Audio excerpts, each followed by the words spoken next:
Sayur organik adalah memang sayur sehat karena tanpa menggunakan bahan kimia apapun. Jadi semua dari pemupukan, penyemprotan tanpa ada pestisida, jadi tidak ada residu. Biasanya sayur organik itu lebih banyak cacatnya, istilah lubang, terus ada uletnya kayak gitu. Itu sebenarnya sayur sehat.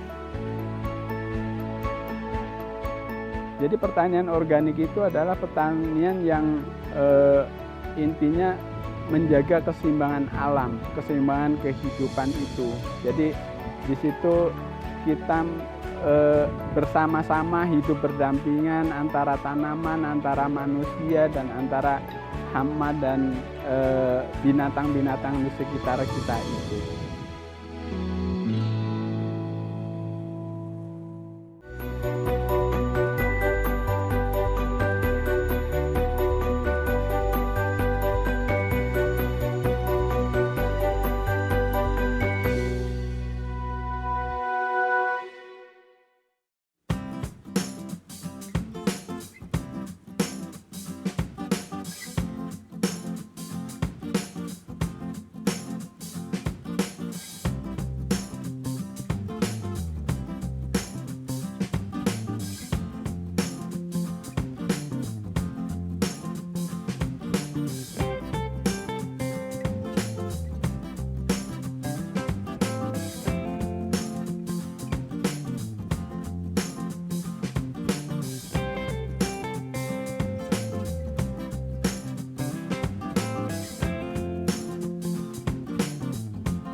Saya Made Mudita, saya adalah owner dari Quality Farm.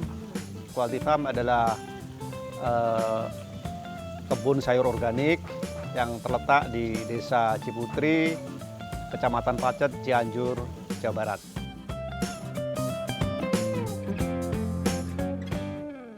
Mulai kami bangun tahun 2019, awalnya kita adalah karyawan di perusahaan swasta, kemudian kita mempersiapkan untuk masa pensiun, usaha apa yang akan kita bangun.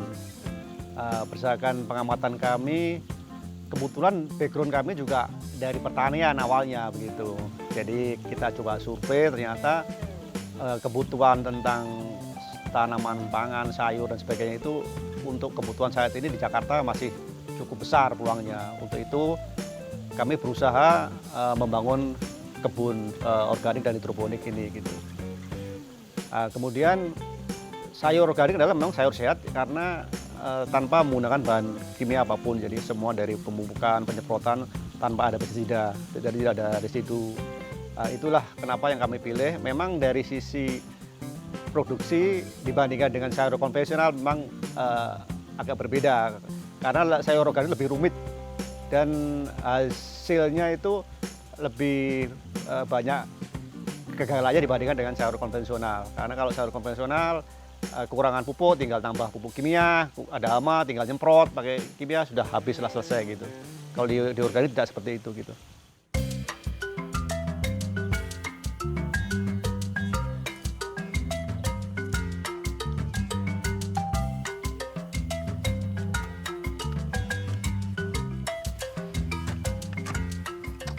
Saat ini kita di bagian pengolahan lahan untuk persiapan tanam. Jadi untuk menjadikan lahan organik dari tanah konvensional itu ada step-stepnya yang harus kita lakukan supaya bisa ditanami tanaman organik.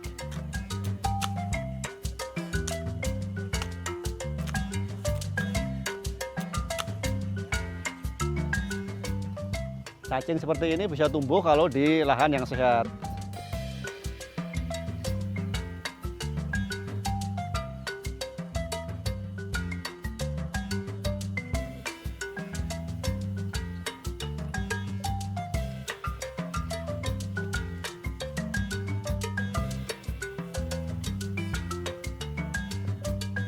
Ini lahan area kale secara organik. Yang kita tanam di sini adalah jenis kale curly. Biasanya umum itu ada dua, ada nero, ada curly. Nah, Ini usianya sudah 2 bulan untuk siap panen. Bentuknya kalau kerli lebih keriting-keriting ya.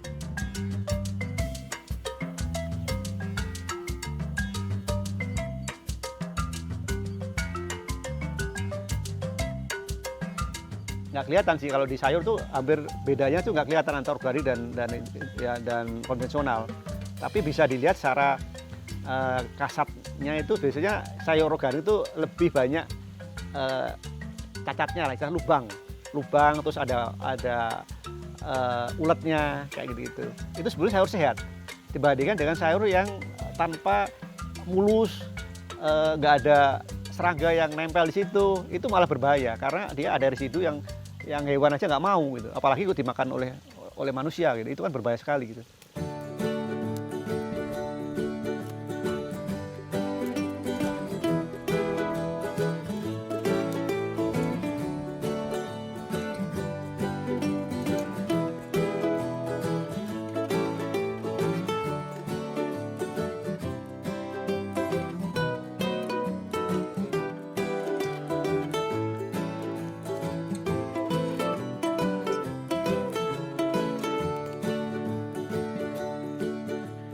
Jadi selama ini petani itu secara kemampuan dia mampu untuk menanam sayur yang baik, itu mampu mereka. Cuma dia sekarang adalah untuk market dia buta. Jadi kebanyakan saat ini yang jadi sasaran mereka ke tengkulak itu karena memang mereka nggak tahu mau dibawa kemana sayur saya gitu setelah panen gitu. Nah, kalau dengan bergabung dengan kita itu udah nggak usah mikir lagi, dia hanya menanam apa yang kita minta gitu. Kami memilih sayur-sayur yang unik yang tidak ada di pasar. Contohnya kale, terus endive, selada keriting merah atau disebut lolorosa, dan ada arabula. Selain itu ada pakcoy, caisim yang memang udah umum kayak gitu.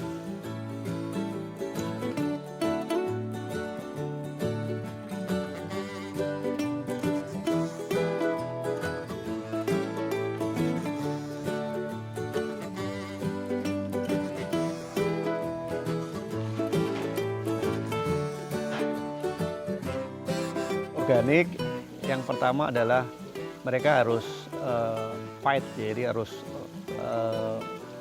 tekadnya itu harus tinggi ya, karena tadi kesulitan itu cukup banyak, kemudian dia harus sabar gitu ya, nanti akan hasilnya ada gitu. Jadi di samping itu harganya pasti lebih tinggi dibanding sayur konvensional.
Nah, ini proses pengomposan. Jadi sayur-sayur yang tadi nggak kepake, yang tua terus yang jelek-jelek.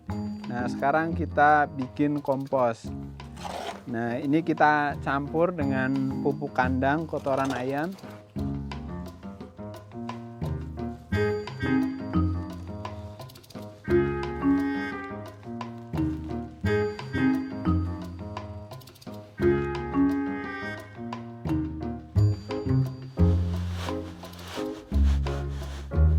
Nah, ini jadi proses pengomposannya seperti ini. Jadi sisa-sisa sayur yang nggak kepake kita manfaatin jadi kompos. Jadi semuanya bermanfaat. Yang bagus-bagus untuk kita makan dan kita jual. Kemudian untuk yang jelek-jelek kita manfaatin jadi kompos dan dikembalikan ke tanaman untuk makanan tanaman.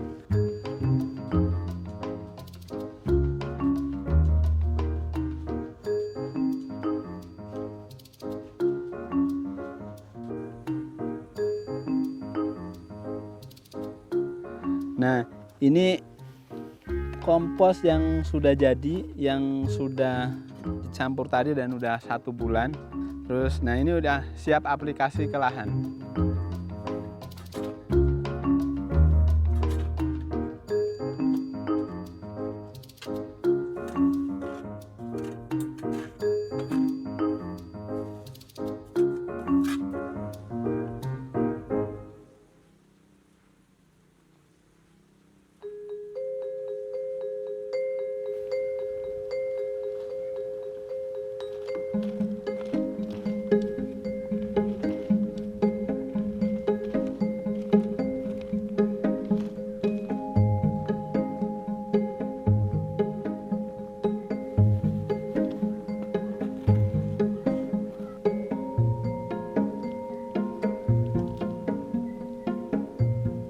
Untuk hari ini yang akan kita semai adalah bibit lada merah, dan untuk langkah awalnya yaitu setelah lahan untuk persemaian ini dicangkul, kemudian diratakan dan disiram dengan air bersih tentunya untuk menjaga kelembaban.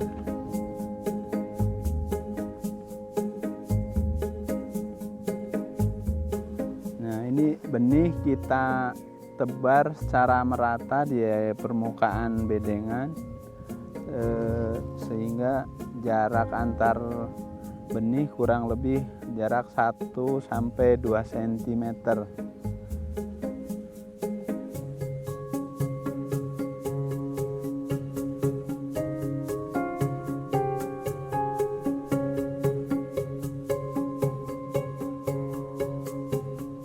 Jadi setelah benih ditebar di atas bedengan, kemudian proses selanjutnya yaitu kita tutup bibit dengan pupuk kandang. Tujuannya yaitu biar ketika bibit tumbuh dan nanti si makanan itu sudah tersedia.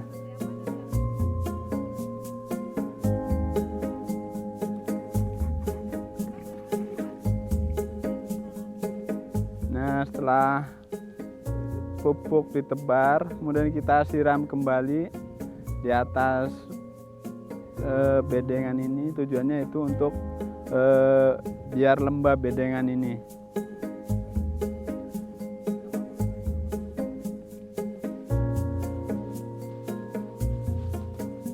Nah, setelah disiram, selesai disiram semua, kemudian permukaan bedengan kita tutup menggunakan mulsa.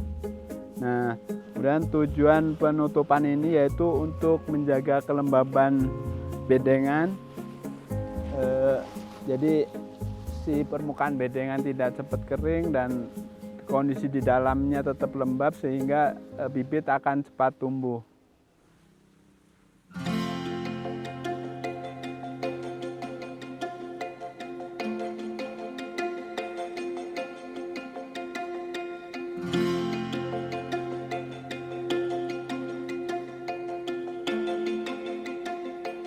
Untuk persemaian tadi, jadi dari bibit yang sudah disemai kemudian selama kurang lebih 3 minggu kemudian dipindah ke lahan.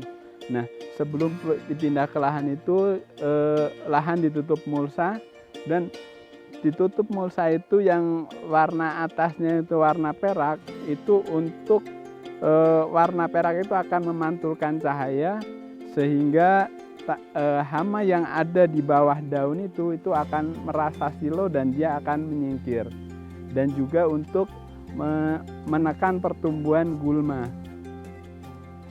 Kemudian juga untuk biar pupuk yang kita kasih di dalam bedengan itu itu tidak tercuci oleh air hujan.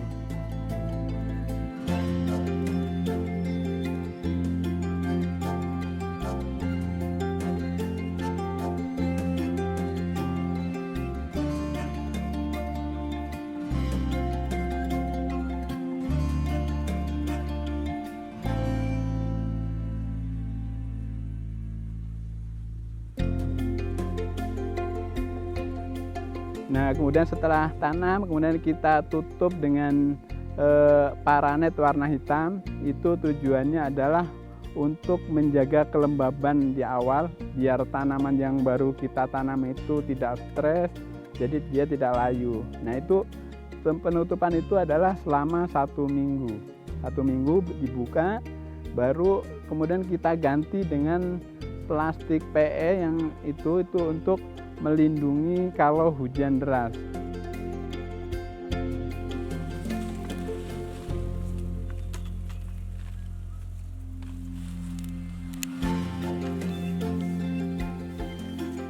Jadi untuk perlakuan sayuran organik itu hampir sama dengan sayuran biasa. Cuma bedanya di perlakuan sayur organik itu semua pupuk dan semua pestisida itu semua menggunakan yang alami. Tidak ada perlakuan kimia sama sekali. Pokoknya kimia sintetis itu sama sekali nggak boleh, baik di pupuk ataupun di pestisida. Jadi untuk hama itu terutama ulat biasanya. Makanya di pinggir-pinggir kebun itu harusnya ada tanaman-tanaman bunga. Itu warnanya menarik, contohnya seperti kenikir tadi. Itu warna bunganya menarik, kemudian di situ si kupu-kupu itu akan datang ke situ, terus dia akan bertelur dari situ, kemudian dia akan berkembang biak di situ. Kemudian jadi ketika mereka bertelur di situ, kemudian berkembang biak di situ, itu akan meminimalisir kerusakan tanaman.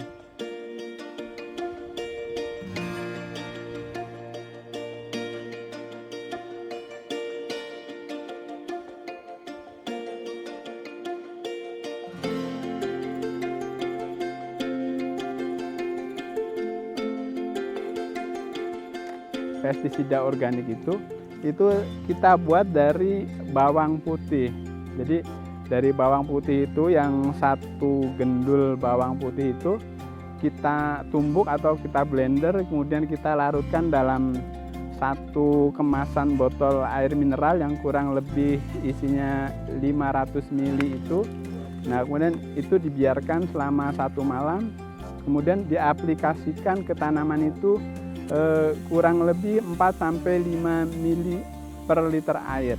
Nah, fungsi untuk dari bawang putih itu disemprotkan ke tanaman itu untuk menghindari penyakit tular tanah, tular akar. Jadi ada beberapa penyakit yang ada di dalam tanah, ketika disemprot dengan bawang putih itu tidak menular lagi. Nah, kemudian tadi juga ada campurannya itu urin kelinci. Urin kelinci itu lebih untuk memberi nutrisi ke tanaman.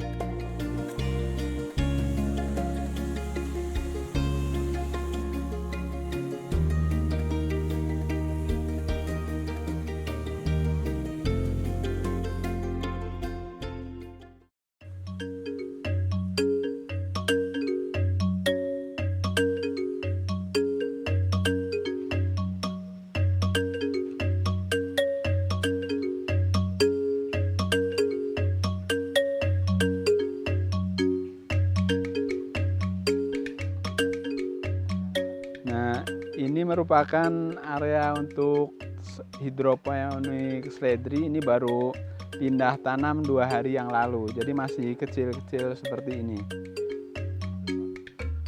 Nah, nanti untuk yang dia sampai siap panen itu di umur kurang lebih 50 hari setelah tanam itu udah bisa panen.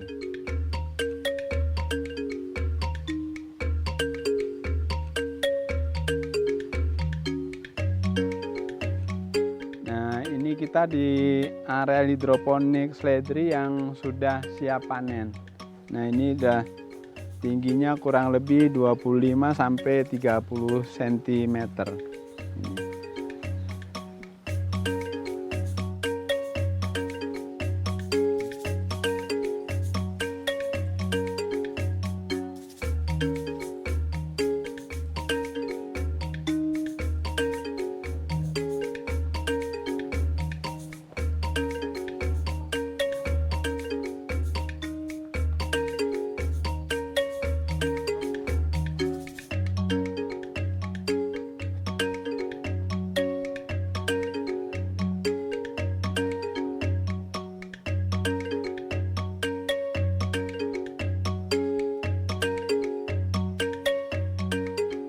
Di sini kita ada 2 kebun, yaitu antara kebun organik dan kebun hidroponik. Adapun kenapa kita punya 2 kebun tersebut, karena kita permintaan pasar. Jadi ada pasar yang minta sayur organik, ada pasar yang minta sayur hidroponik. Tapi untuk permintaan hidroponik lebih sedikit dibanding yang organik. Jadi lahan kita yang hidroponik itu luasnya kurang lebih cuma 5-600 meteran saja. Lalu sementara untuk yang organik 8.000 meter lebih.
Harapan saya pertanian organik itu lebih maju dan terutama untuk konsumen nih.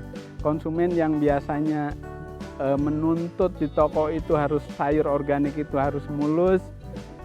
Sebenarnya itu bisa, cuma untuk mulusnya itu cuma berapa persen lah.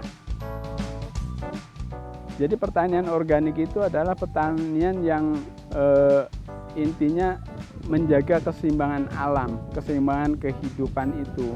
Jadi di situ kita bersama-sama hidup berdampingan antara tanaman, antara manusia, dan antara hama dan binatang-binatang di sekitar kita itu.